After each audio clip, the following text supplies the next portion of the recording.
Hello, family and friends. Last week we discussed how quickly and silently drowning can occur. Today, let's talk about who is most at risk. Certain groups are disproportionately affected by drowning.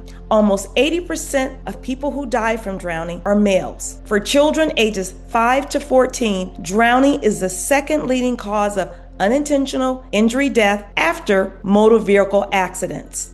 And drowning does not affect all communities equally. Black children ages 5 to 19 are more than 5 times more likely to drown in swimming pools than white children. A disparity rooted in historical barriers to pool access, limited availability of swimming lessons, and generational gaps in swimming ability. And American Indian and Alaska Native communities face the highest overall drowning rates of any group in the United States, but for a different reason.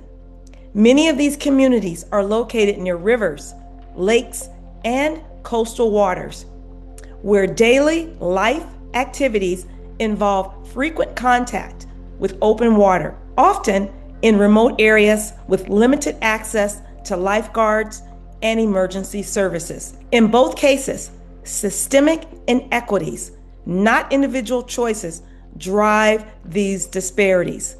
Economic factors also play a role. Children from lower income households are less likely to have access to swimming lessons and water safety programs. Now, let's take a look at certain medical conditions that can increase the risk of drowning.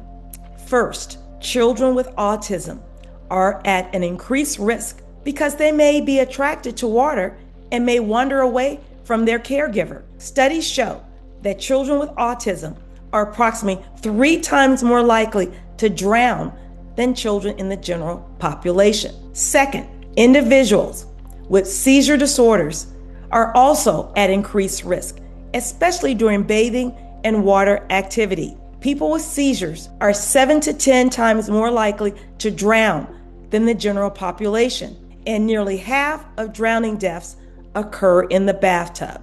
For this reason, experts recommend that individuals with seizure disorders take showers instead of baths whenever possible and avoid being alone in or near water.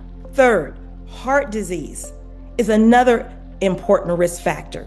Sudden cardiac events can occur during swimming or other water activities, particularly in older adults or those with underlying heart disease. A Canadian study found that many adult drowning victims were middle-aged men who were alone, swimming or boating in lakes or ponds, and often had an underlying medical condition. Lastly, adults should be aware that alcohol, illegal drugs, and sedating medications can impair judgment, coordination, and reaction time around water. Now, to reiterate, if you have a medical condition that could affect your safety in the water, such as a seizure disorder or heart disease, or take medications that can cause drowsiness, discuss water activity precautions with your healthcare provider and avoid swimming alone. The good news is that drowning is largely preventable. Join me next week as we discuss simple steps every family can take to prevent drowning and protect the people they love. Stay safe and stay informed.